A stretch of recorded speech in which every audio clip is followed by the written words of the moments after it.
The easiest way to add liver protection is to add... Hi friends, let's talk about the best way to reverse fatty liver. Because fatty liver, it often develops silently long before you feel pain or you know that anything is wrong. Now, my name is Dr. Lou, and I'm a double-boarded physician practicing for nearly 30 years. And the reason why fatty liver is so personal to me is because I used to have it too. And like many of you, I was really surprised when I discovered that I had so much fat in my liver that it was on the CT scan. Usually people with fatty liver, it doesn't cause any symptoms. But when you do have symptoms, most people complain about fatigue and discomfort right under the ribs. I always was tired, but I just really thought it was due to the lack of sleep as a young physician in training. Your weight, though, may be increasing, your blood sugar and blood pressure may be rising, and your waistline may be growing, even though you don't think that you're eating any differently. I noticed those exact symptoms when I would go out to eat or I increased my intake of bagels. I just would always have issues with buttoning up my pants. They would just be harder. And it seems like it would happen overnight. My weight gain was always mid-abdominal. Meanwhile, I'm juggling work, children, aging parents, and I'm always putting my health last. But the problem is fatty liver is just not a problem to be added on your list and tabled. It's actually a warning sign that your metabolism is struggling and you're going to develop other problems like gestational diabetes. It's literally a kick in your gut and a wake-up call to change your food quality. That happened to me. So today, I'm going to show you the best way to reverse fatty liver, which foods quietly make it worse, and what you can realistically eat when you're already overwhelmed with life. Now, the online banter is never eat bread, never eat fruit, and remove every single carbohydrate from your diet. Told that we can actually do more carbohydrates in juice and pasta and cereals and crackers and biscuits. But the starches from any grain whatsoever is going to make your fatty liver worse. Or start fasting from food, period. But people have to drink, so they're drinking diet stuff. So how do you feed your family when you're just too busy to cook and get food in yourself? On the other end of the spectrum is that the food that fixes fatty liver actually contains fiber. But fiber itself is not nutritious for the body, unlike cows, elephants, and termites. So it depends on the dose and delivery. And too many people think that fiber comes in a bottle as a powdered supplement. The problem is, you're supposed to eat at least 30 grams of fiber daily. You know how much you have to take in that supplement bottle? The other problem is that if you just eat fiber supplements, let's say 20 grams of inulin, you actually can increase your amount of liver fat. Take a look at your ultra-processed foods like bread, cereals, granola bars, maybe protein bars. They probably have some inulin in it. Now, do you see the irony? On top of that, sugar-free diet substitutes actually can worsen your blood sugars. And don't get me started with sugar. We've basically confused that as a whole food. So before we get into like the nitty-gritty, let's really talk about why fatty liver should matter to you. I don't think most people realize that your liver is one of the hardest working organs in your body. It processes the food you eat in terms of nutrients, it stores energy, it helps control your blood sugar, it makes important proteins that regulate your body, it handles cholesterol, and it removes toxic substances that your body doesn't need. You can't live without a liver. However, I don't think we're treating our liver right because we're overwhelming it with calories. And when you do that, fat will begin to collect in your liver cells. Now, at first, you feel completely normal, but over time, that fat irritates your liver. And in some people, it leads to inflammation, which elevates liver enzymes, and then scarring, and eventually that scarring becomes permanent liver damage, irreversible, and the liver hardens due to collagen buildup. But way before that happens, fat in the liver is basically your warning signal that your body is unable to handle all the energy you're eating. And a big part of why people are giving their bodies too many calories is that they have a food addiction. So when you get fat in your liver, you also worsen your insulin resistance, which leads to prediabetes and type 2 diabetes, and then excess abdominal weight, high triglycerides, and high blood pressure. Now, does this sound like aging to you? Yeah, this is premature aging due to our food system. And the kicker is, it's not just happening to you, it's happening to our entire society, from children to adults. And it's all because of factory fabricated formulations, things that we call food or ultra processed foods. It's like triple F. I mean, you fail as a food.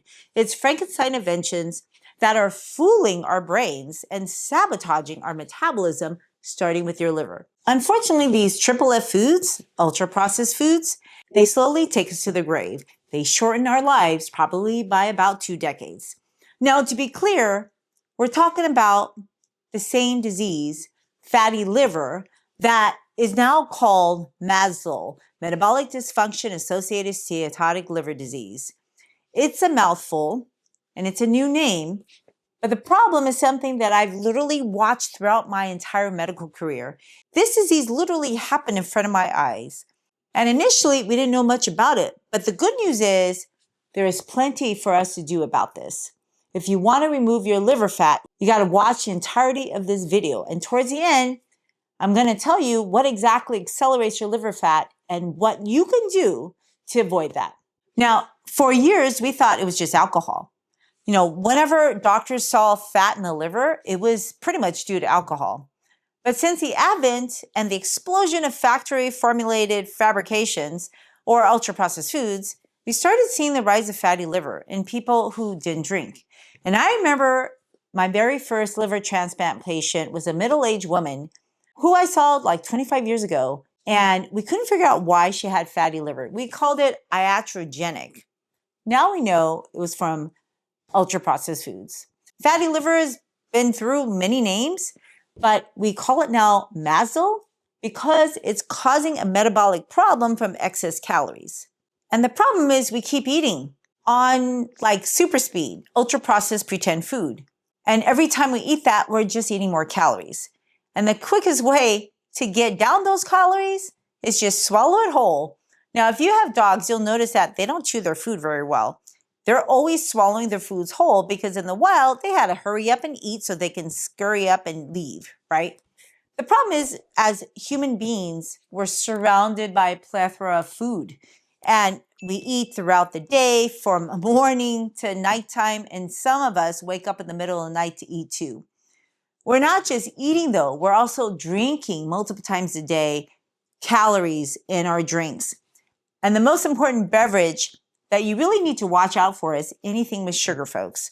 That's soda, sweet tea, sports drinks, energy drinks, sweetened coffee, fruit drinks, and even smoothies. They can deliver a large amount of calories and quick energy and sugar energy. And I'm sure that you've heard that fructose is a liver poison. Yeah, it's bad for your liver. So you're now replacing fructose with table sugar, organic cane sugar, agave sugar, honey. Well, I hate to break it to you, but that's all fructose in all different colorful forms. Unlike glucose, which can be used throughout your body, much of that concentrated fructose, that metabolism occurs directly in your liver. So when you eat large amounts of it, when it arrives rapidly to your liver, especially because you're just woofing it down in liquid form, you're going to get excess energy on top of the excess energy you're eating in food. The liver converts that fructose into fat. The problem is the fat stays in the liver. So it is poisoning your liver when you overeat it. It's like water. A little bit is good for you, but when you have a flood in your home, that's poison to your house. When you concentrate a chemical fructose, whether you're concentrating a high fructose corn syrup or table sugar or agave or honey, it's all concentrated. They could be all natural, organic, but they're all concentrated forms of high energy. We have confused concentrated form of energy like these chemicals with whole food. So even if you take organic sugar from like some kind of island secluded from pesticides and radiation or whatever, it's still a chemical, folks, when you purify that sugar from that plant. The plant is a whole food. Anything we extract from it are chemicals. They may be nutritious chemicals, nonetheless, they're individual chemicals. The whole food already has a balance of these chemicals wrapped in a matrix. There's a food matrix. So when you take these individual chemicals, then you put it together, you're never going to get back the original whole food, right? The original plant. No matter what kind of magician you are, you're never going to be able to create an apple from concentrated apple juice. You can't make an apple, you have to grow it. And that's the problem. We've confused chemical terms that scientists have used to describe these nutrients and conduct experiments with whole food. We need to be eating whole food. And by the way, if you find values in my videos, would you mind checking if you're subscribed? And if you are not subscribed, please hit the subscribe button, like button, and share button, because it does change how many people get to watch my videos. I appreciate your partnership in helping to change the world. So take an apple pie. That's not whole food, folks. The crust is made out of pretty much fat, starch, and a chemical called sugar. And then we surround that whole apple with, again, another layer of sugar and starch. So chemical after chemical of sugar. And so you're eating like 125 pounds of sugar a year, and then you're eating another 125 pounds of starch, and then you're adding fat from that. I mean, dude, you're just super concentrating your calories. And when you do that, you just overwhelm your liver when you eat those kind of delivery systems, right? We've come up with creative ways to extract and concentrate these caloric chemicals, whether we're talking about sugar, fat, and proteins, and we're missing the whole food part.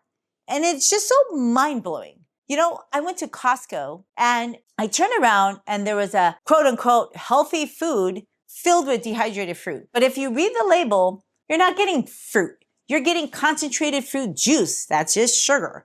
You're getting rid of all the fiber, destroying the phytonutrients and vitamins and the heat. And then you essentially are purifying the sugar, adding it to, the dry fruit so that you're making it even sweeter. And the sugar, instead of calling it sugar, you're calling it juice concentrate. But I bet you can't turn that juice concentrate into the original fruit, no matter how talented you are. Apple juice concentrate, folks, is not a food. It's another way to purify the chemical sugar. The gummy candy made out of organic, whatever juice concentrate is not food. It's factory formulated fabrications. Don't let these triple F foods fool you, because they can't fool your liver and metabolism. If you point your camera app to this QR code, it'll take you to a link for a free handout that I created just for you. A whole apple and whole fruits, eaten fresh, are protective for your liver. They have a food matrix. The apple itself contains water and fiber. It has a structure. You gotta chew it. It takes time to eat. It helps you to feel full. And then the sugar inside the apple, which is not that much, arrives very slowly. Apple juice removes all that structure, allows you to consume it at a rapid pace. I mean, you're basically drinking up several apples worth of sugars in just a few minutes without feeling equally full. Chemicals put together by man to make it look pretty in a pretty packaging is lost its protective food matrix. These food matrices have different types of fiber that slows down the absorption of your calories. These things protect your liver. And we allow companies to label triple F foods, foods that fill us with terms that confuses the general public, including people who are really smart with medical and PhD degrees. Now, we are fooled by words with organic cane sugar, agave, honey, maple syrup, coconut sugar, brown rice syrup, or fruit juice concentrates. They seem like they're food, but they're not. So don't be fooled by these whatever adjective sugar boluses that are harming your metabolism and making your liver make more fat. Changing your ketchup to organic sugar from high fructose corn syrup is not going to make your ketchup healthier, folks. It still will promote fatty liver when you overeat sugar in excess. I mean, you're probably not swallowing a whole bottle of ketchup, but you're probably swallowing a whole bottle's worth in sugar beverages. Now, if you really need to drink a sweet beverage, start with whole fruit, blend that with some kind of carbonated water. It tastes fabulous. Preferably stick to unsweetened tea and coffee, and don't underestimate how just eliminating that sugary beverage can eliminate your liver fat. But it's unrealistic for anybody to expect a person who loves sugary drinks to decide to quit. So diet drinks can be a transition, but choosing the right sugar substitute is like choosing skincare products.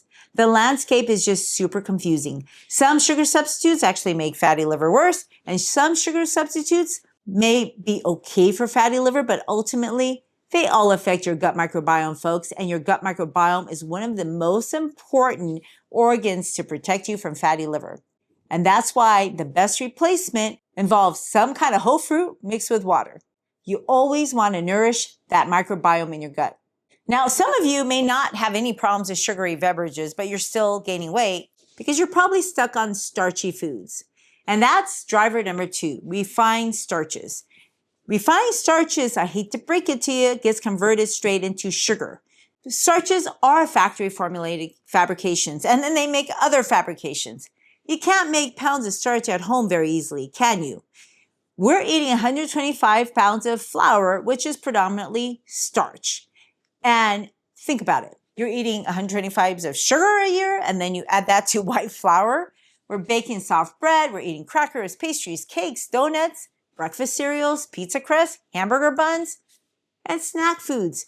I mean, the creations are endless. Whether it's Rice Krispies, white rice, white noodles, these foods are all lacking fiber, the protective coating that prevents you from eating excessive calories. And it's not difficult for your starch to be converted into sugar by your gut microbiome. Literally, you're training them to be efficient to spike that sugar in your bloodstream to get to your liver. So when you're eating starch, you're not eating whole food. The whole food matrix is what protects your liver. It's like getting rid of your trash can and then spilling your trash can at home, just throwing it on the floor. That can protected your home from the contents in the can. And that's exactly why we have to eat whole food. The energy inside the contents of the food, which spilled out so easily, overwhelms your body. It overwhelms your liver. And that's why if you want to be nice to your liver, you got to protect it. Eat it in a protective packaging. Start by chewing your food. Don't just swallow. Chewing reduces the amount of calories you get. Don't eat grains that don't have fiber. White rice, no matter how old you think that is not a health food. It doesn't have fiber. Neither does white flour. I mean, one of my biggest pet peeves is that people think sourdough white bread is a health food. And I honestly wish people would quit making sourdough white bread. It's not a health food, folks. And especially when you're using potassium bromated treated flour. Potassium bromate is a known carcinogen. We're eating 125 pounds of flour probably treated with potassium bromate every year. Now, besides overwhelming your liver with calories, you're exposing your body and your liver to a human carcinogen. Does that sound like a good thing for your liver? Now, if you're struggling with fatty liver, don't exceed 75 grams of a whole grain carbohydrate. And definitely minimize or get rid of refined carbohydrates, those refined starches. But if you're going to eat a starch, or really any carbohydrate, the worst way to eat them is to combine them with fat. So that is driver number 3. The fat-starch combination, that's a fatty liver combo. And this is a part where many people miss. Now, if you're putting butter on your bread, that's a fatty liver combo, right? Especially if you're eating white bread, right? You're not eating white flour mixed with water. I'm sure of that. That stuff doesn't taste good. But factory formulated fabrications that combine salt, fat, and starch, well, now you got a hit. That could be a potato chip or a tortilla chip. It can melt in your mouth like a piece of bread, or it could be crunchy. Go to any fast food joint and guaranteed, if you keep spending every night there, you're going to have fatty liver. It doesn't matter that they remove artificial flavors, high fructose corn syrup, and they replace it with another form of sugar. Think about your donuts, your cookies, your pastries, your pizza, your chips, your burgers, your crackers. I mean, dude, there is just an overwhelming combination of fatty liver foods. They're easy to swallow, they're addictive, they're high in calories, they're fat and starch, they're easy to overeat. And this is true at home. Mashed potatoes and steak, that's a fatty liver combination because of the saturated fat that's in the potato as well as in your steak. You're just promoting more fatty liver. Fatty liver, remember, goes to insulin resistance. And this is just amplified when you just eat more calories, when you're supplying more energy than your body uses. So common sources of fat include your meat, your butter, your creams, your cream cheeses, combined with, white rice, white potatoes, white breads. If you bake it, you fry it, you're concentrating more calories. The liver doesn't care if the excess fat comes directly from the food you ate or was made from surplus energy. If your fat arrives faster than your liver can burn or export it, some of it's going to remain trapped there. This is why simply moving carbohydrates doesn't give you permission to eat unlimited bacon and butter and sausage or cheese. That's a really big one. It's super addictive, especially with those processed meats. I mean, those charcuterie boards are really bad. And yeah, you can go on a very low carbohydrate diet. That can reduce your liver fat because it's causing you to lose weight. But your food quality and the type of fat still matter. Convenient food will conveniently lead you to fatty liver faster. As busy working parents, I'm sure you're trying to read your labels as much as possible. But it's looking for whole foods that don't have a label that's most beneficial. And there's no way around it. When you eat ultra-processed foods, the chemicals, the heat, these changes these nutrients. So by the time you swallow whatever factory formulated fabrication that you just bought, your liver is going to be overwhelmed. Okay, so after that rant, what should you eat instead? First of all, don't eat when you're hungry. How I am not hungry is I eat whole fruit before I start any meals. Apples, oranges, berries, bananas, grapes, pears, whatever you love. Almost no prep. You just wash it and eat it. Whole fruit can help satisfy your sweetness while it gives you water, fiber, vitamins, minerals, and plant compounds that help to drive down fatty liver. It'll help you so you're not starving before you eat. Second, add minced vegetables to whatever meaty or starchy food that you want to eat. The easiest way to add liver protection is to add low-calorie, high-fiber whole foods high in nutrients, and that are fruits and vegetables. Now, you can even use frozen vegetables, pre-washed greens, baby carrots. I would put them all in the food processor and add a few scoops to every cup of any kind of highly caloric food you want to eat. There's no one single best food. Aim for a different variety of colors, textures, like dark leafy greens, orange carrots, squashes, red peppers, tomatoes, purple cabbage, broccoli. They all give you different beneficial plant compounds and different type of fibers. The third thing is to learn to eat more beans and lentils as a foundation of your protein. Lentils can be cooked in 15 minutes. They contain fiber and protein, are inexpensive, have a carb taste. And if you're that pressed for time, canned beans can be rinsed and added to salads, soups, grain bowls, or vegetables within minutes. Fourth thing you could do is to choose minimally processed grains. If you want to eat bread, you can find whole grain breads to eat. Remember, oatmeal takes a few minutes to eat. Just don't eat it with the sugar and the fat. And quinoa can be cooked in less than 20 minutes.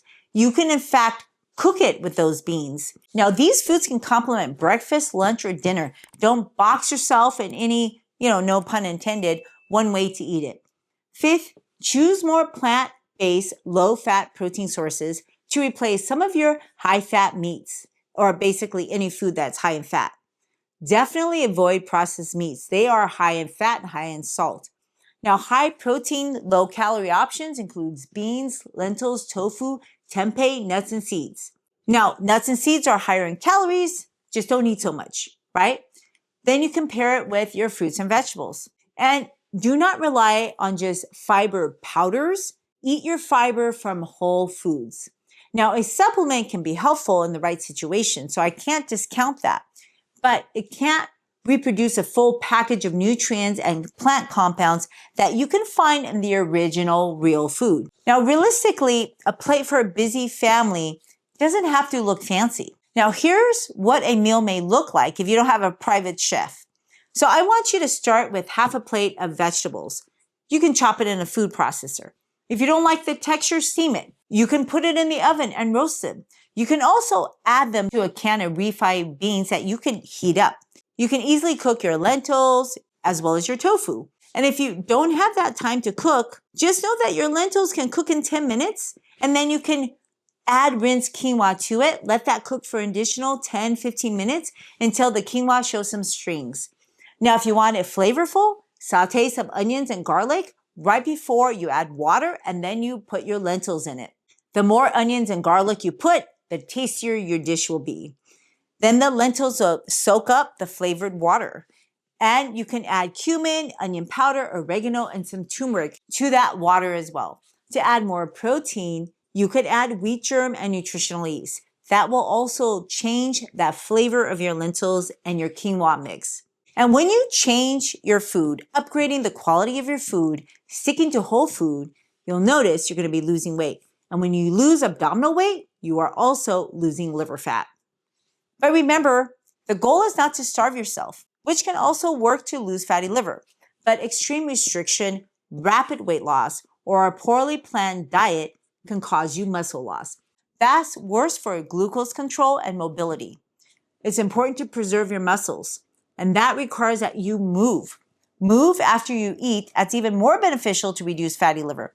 Your muscles are one of the largest places that your body can send your glucose quickly. So when you talk to your muscles will pull out that fuel in your bloodstream and trap it to prevent your liver from getting to it. And that is why we all need to get more insulin sensitive. Start with something realistic. Walk for 10 minutes after 1 or 2 meals, and then add resistance exercises 2 to 3 times a week safely. If you feel like you're having a difficult time being self-motivated, get yourself a buddy. Now, don't forget that sleep matters too. Poor sleep not only increases your hunger, increases your drive to eat more carbohydrates, it worsens your sensitivity. The day after, your blood sugars may be 25% higher. It's just going to make you harder to resist processed foods. So don't think that you can make up for sleep on the weekends if you're only getting 5 hours of sleep during the weekdays. Now, the other thing is that stress matters. People who are more stressed sleep less, they move less, they reach for fast energy, ultra-processed foods more often. Walking can help you remove some of that stress, and preparing food can help you do that as well. Don't forget, frozen fruits and vegetables are okay to eat. Small repeated improvements will translate into better biology. Now, remember how I said that bread can be eaten if you find a whole grain bread? Well, I found this brand that is made out of multiple whole grains, seeds, and even beans. And they have a lot of different flavors. So if you want to learn more about that, check out the next video. I'll see you there.